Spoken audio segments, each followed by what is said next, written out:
Shalom sahabat inspirasi yang diberkati Tuhan Yesus. Ayat bacaan kita diambil dari Matius pasal yang ke-16 ayat 26. Apa gunanya seorang memperoleh seluruh dunia tetapi kehilangan nyawanya? Sahabat inspirasi, satu pertanyaan, siapakah yang ingin kakinya diamputasi? Tentu saja tak seorang pun, kecuali kalau orang itu sudah kehilangan akal sehatnya atau terpaksa melakukannya karena hanya ada dua pilihan baginya, antara kehilangan kaki atau seluruh hidupnya.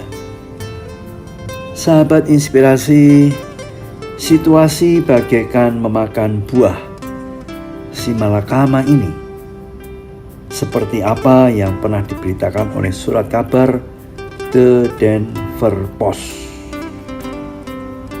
Dikisahkan dialami oleh Bill Jeraki tatkala ia sedang memancing seorang diri di kaki bukit pegunungan Rocky. Sebuah batu besar tiba-tiba jatuh menimpa kakinya dan ia sama sekali tak dapat melepaskan diri dari himpitan batu besar itu. Menyadari bahwa malam segera menjelang karena hawa dingin dan dapat dipastikan ia dapat mati karena kedinginan. Dalam keadaan darurat seperti ini, Bill lalu melakukan pilihan yang terakhir. Yaitu apa, sahabat? Berbekal keahliannya sebagai asisten seorang dokter yang praktek di rumah sakit Denver, ia lalu mengikatkan senar pancingnya di atas lutut dan kemudian memotong kakinya dengan pisau yang ada.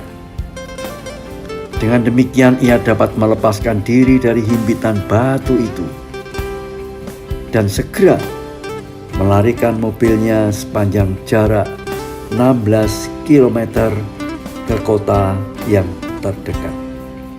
Nah, sahabat inspirasi, ia tidak hanya berhasil mengatasi situasi kritis yang dialaminya pada saat itu, tetapi juga tak pernah jera untuk kembali memancing meskipun dengan kaki palsu. Suatu pilihan yang menentukan, kehilangan kaki atau mati. Sahabat inspirasi, namun sesungguhnya ada pilihan keputusan lain yang jauh lebih menentukan. Itulah pilihan antara melepaskan kebiasaan buruk, ambisi tertentu, atau kita kehilangan surga. Sahabat inspirasi, kebiasaan-kebiasaan yang buruk dicatat di dalam Alkitab terdapat di Galatia pasalnya yang ke-5 ayat 19 mengatakan, perbuatan daging telah nyata, yaitu percabulan, kecemaran, hawa nafsu.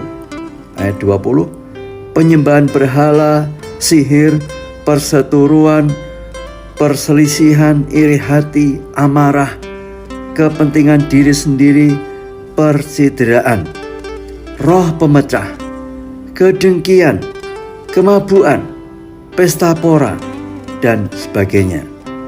Terhadap semuanya itu, ku peringatkan kamu, seperti yang telah ku buat dahulu, bahwa barang siapa melakukan hal-hal yang demikian, ia tidak akan mendapat bagian dalam kerajaan Allah. Sahabat inspirasi, mari kita menentukan pilihan kita. Kita lanjut baca di Galatia 5 ayat 22 dikatakan, tetapi buah roh ialah kasih, sukacita, damai sejahtera, kesabaran, kemurahan, kebaikan, kesetiaan, kelemah lembutan, penguasaan diri. Tidak ada hukum yang menentang hal-hal itu. Sahabat inspirasi, pilihan ada di tangan kita. Kita meninggalkan perbuatan daging atau kita melakukan seperti apa yang firman Tuhan katakan, yaitu kita memiliki buah-buah roh dalam hidup kita, maka surga akan menjadi milik kita. Sahabat inspirasi, apa gunanya seluruh dunia kita miliki, tetapi kehilangan nyawanya, seperti ditulis dalam Matius 16 ayat 26. Walau sendiri ku ikut Yesus, walau sendiri ku ikut Yesus, walau sendiri ku ikut Yesus, ku tak ingkar, ku tak ingkar.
Amin. Selamat pagi, selamat berkarya. Tuhan Yesus memberkati. Mari kita berdoa. Terima kasih Tuhan buat hari ini. Tuhan sudah ingatkan ada pilihan yang menentukan dalam kehidupan kami, yaitu kita tetap mempertahankan kebiasaan-kebiasaan buruk dan kita akan kehilangan surga, atau kita mau melakukan hal-hal yang baik, yaitu hidup dipimpin oleh Roh. Bapa, Engkau meteraikan firman Tuhan yang boleh kami dengar dan akan kami lakukan kehidupan kami. Roh Kudus memampukan kami untuk melakukan firman dalam kehidupan kami. Dalam nama Tuhan Yesus Kristus kami berdoa. Haleluya. Amin.